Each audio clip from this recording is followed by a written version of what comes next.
So, it's good to see you, Greg. Great to see you, Meredith. This is Greg Mueller. I'm Meredith Blackwell, and we're going to interview Greg today about his mycological career. So, first of all, where did you get started in life? So I got started in life, well, we go way back. That's what I want. I grew up with 4 brothers, so I'm the middle, perfect child in the middle. And so what did we do? We went camping, we went out in nature, and that's what we could afford to do for vacation. So I started going out. I was going to be a forester. Forest ranger is what I wanted Where to be. was all this taking This place? was in southern Illinois, southern Missouri, and then we'd take longer trips.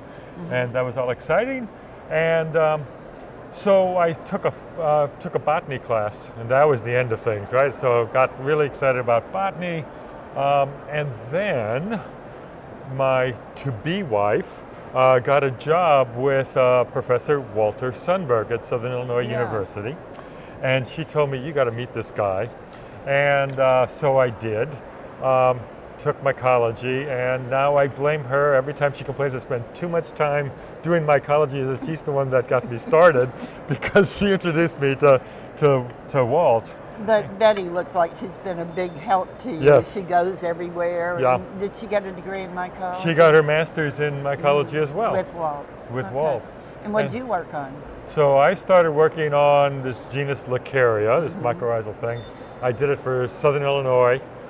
And I've been working on and off on this genus for the rest of my career. You even came and collected some in Baton Rouge I came down to Baton Rouge, in the winters, I remember. Yes, it. yeah. Yeah. So, but you know, the fascinating thing was, though, I was interested in, you know, kind of nature and the forest and whatever else. But mycology, you know, I didn't really see the fungi for the trees. And then, you know, Walt Sundberg opened up my eyes. And so I've been really interested in interacting with undergraduates and everything ever since, because you can't get excited about something if you don't even know it exists. Yeah. And so the role that mentoring plays is so important in that. And your PhD? So then I went to University of Tennessee, worked with Ron Peterson, and stayed with Lacaria. So I expanded and did Lacaria in North America. And that was a great, so kind of 2 very different experiences where Walt was very much introducing me to the world of fungi, and Ron really showed me how to be a scientist. And so I think that combination was critically important. And you've collected with him continually, haven't Correct. you, with Ron? Yeah. So what about the work in the Appalachians? Has that been a special part of what So you do? yeah, at that time I worked a lot in the Appalachians and the Smokies. It was great. I haven't spent a lot of time there after I left. Yeah. Because I was fortunate, as soon as I graduated, I went to Sweden to work with Niels Fries. And so Niels Fries was incredible physiologist. He figured out how to germinate the spores of Lacaria. And he was doing mating studies, and he was seeing that, these Lacaria leucatas weren't mating with each other. He knew I was doing, he'd seen some of my publications, so he invited me to come over and do the taxonomy, and we worked together. And I remember reading some of his papers about pink yeast. Yeah. And that was one of the first times I thought about fungi influencing other fungi. Yeah. And that really works? It really worked. So what we found out was that the pink yeast put out some kind of promoter that stimulated spore germination, which was really, really cool. Yeah. Showing these bi-kingdom interactions. And that was a long time ago. Yeah. It was a pretty long time ago. Yeah. Yeah. Yeah, and then you've done a lot of work in Latin America. Right. I remember hearing you give a paper in Venezuela, I think it was, in Spanish. Right.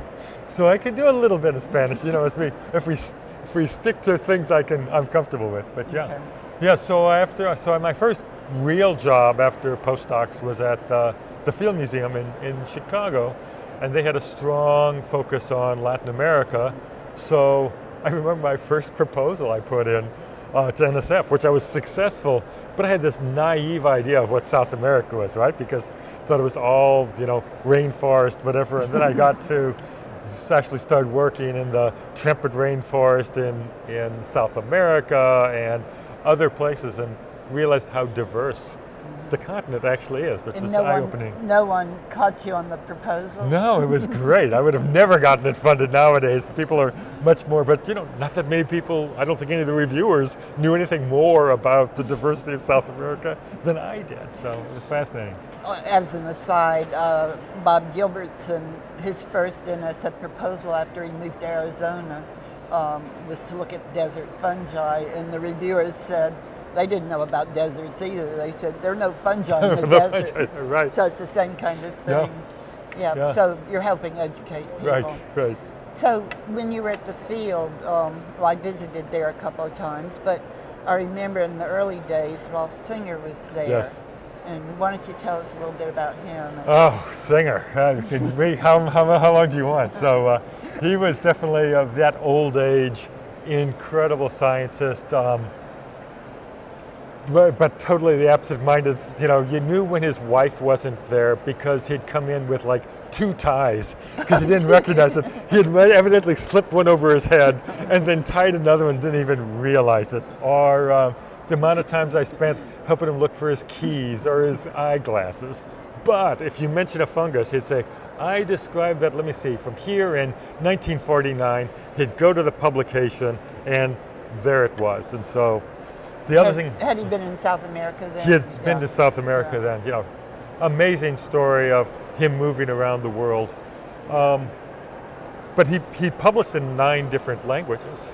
And so whatever language he was working on before lunch, because we had lunch together every day, he'd come in, he'd sit down and he'd be speaking French or Spanish or German or whatever else, and he'd just go on for a while and we'd all just be looking at him. He'd finally realize he'd just switch to English and like nothing happened and just continue on. So just an amazing person. Yeah. So you stayed at the field a long time. Yeah, 23 years. Yeah. And then so in 2009 I switched and I went to Chicago Botanic Garden. I remember you phoned me and I was in Rome. And my phone had not been turned off and you wanted a letter. Yeah, right. And I did not know you were in Rome, but No. anyway, yes. But you helped. And and that's worked out really well. And part of the reason for the switch, though, is the fact that I've continued to have this interest in engaging the public. And it's just easier to engage the public in a living museum than in a place where, we were proud to say we had 2.7 million flattened flowers and fungi. Herbaria are great. I think they're most important things in the world. But to engage people, living material is just easier. Yeah. And I think maybe when I visited the field at one time, one of the questions people had about, they were asking me what kind of exhibits you should have and what would I think of a motorcycle exhibit. Right. And so Yeah. you had different kinds of exhibits. Had different kinds of exhibits, but I was involved on a couple of really cool exhibits. So one of the things I did was I was the lead scientist on this exhibit that's still there called Underground Adventure, where we shrunk people down and actually walked through an underground environment. And what was fascinating with that was it was really easy, and then we did all this animatronics and whatever else there. It was really easy to scale and to figure out what to do with the insects, right? Because we knew that. But knowing what's the density of fungal mycelium should we put in there? Yeah. Because we don't have that information. Again, how much easier it was to work with the animals in that exhibit than it was with the fungi in that exhibit. But we have big mycorrhizas, we have rhizobiums. It's a fun exhibit, and it's still really popular now 15 years later. Yeah. Yeah. Very lasting one. Yeah. So you have more contact with students. I know you have had lots of contact with students. And that continues? That continues. I just graduated 2 wonderful PhD students. I currently have 2 students, one master's and a PhD. Through University of through Northwestern University. Oh, okay. So when I was at the Field Museum, all my students were mostly through University of Chicago, and had a really good relationship there. But now, just because I'm still an adjunct professor at University of Chicago, a lecturer there, but because of proximity, I work with Northwestern. Yeah. And that's been really good as well. Yeah. So, yeah. Advice for students that might want to be in mycology? Advice for students. Or maybe to us, how to get students interested? How to get to. I mean, I think the reality is, I always tell students, whether it's starting their program, writing grants, getting publications, you have to be good, but you also have to be persistent. You just got to keep trying and trying. And I've had now, I'm on my 10th PhD student. 9 of them have good jobs in mycology or related fields. So it is possible. Some of them took a little while. They had circuitous routes, but they got there. And so I think it's that persistence is one of the key things. Yeah, and you're following in your advisor, your PhD advisor's footsteps, because he had a great record of placing students in mycology too. Yeah. So I think, I guess people come and say, well, I don't know if there's job. I think you got to do what you're passionate about. If you're passionate about something, then you're going to be good at it, and you're going to be persistent, and you're going to succeed. To start with, I'm afraid this may not work out, you're kind of doomed to failure right off the bat. Well, anything else to add that we haven't talked about? Some burning? No, I think that, I guess one of the things I'm really keen on now and focused on, so still maintaining my interest in systematics. We'll say it's harder to get students interested in systematics. A lot of them are now doing kind of community ecology, so there's still a systematic component to it, but want to look at that within a broader picture. And then now I'm really focused a lot also on fungal conservation. And that tied in with our changing idea of species concepts. It's interesting how this all works together. So I think of Cantharellus siberius. Until 1995 in the US, there was one yellow chanterelle. It was siberius. Now there's like 30 plus. So when there was one species, there was really no conservation issue, right? Because if you lost it here, it occurred on 4 other continents. And now that we know that, no, fungi really do have distinct distributions, distinct habitat requirements, distinct ecologies, we need to start thinking about them just like every other organism. They're not immune to threats, they're not immune to habitat loss, they're not immune to climate change, they're not immune to any of these other things. And so I think that's an important message that I've really been trying to get out. There's a lot more endemism than we realized.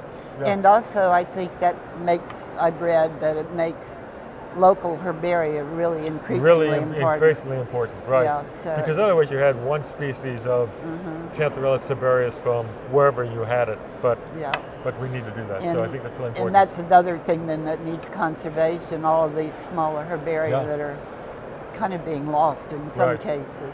And that's where though then these new large digitization projects have really helped. Exactly. Because when in the old, you didn't know where things were, you didn't necessarily think of these smaller herbaria, but now they're part of this large network, and the value of them really come forth. So it's an exciting time. Getting letters saying, do you have so-and-so, and then you'd have to check, and a lot of times it was file cards. So it's really exciting, and all this virtual stuff's great, but then it still comes down to coming to meetings like this, to the MSA, because one-on-one interaction, seeing people interacting in person, is still better than a Skype conversation or whatever. So it is, and the fungal conservation aspect of your work is really great. So thank you very much for talking. This is great. Good.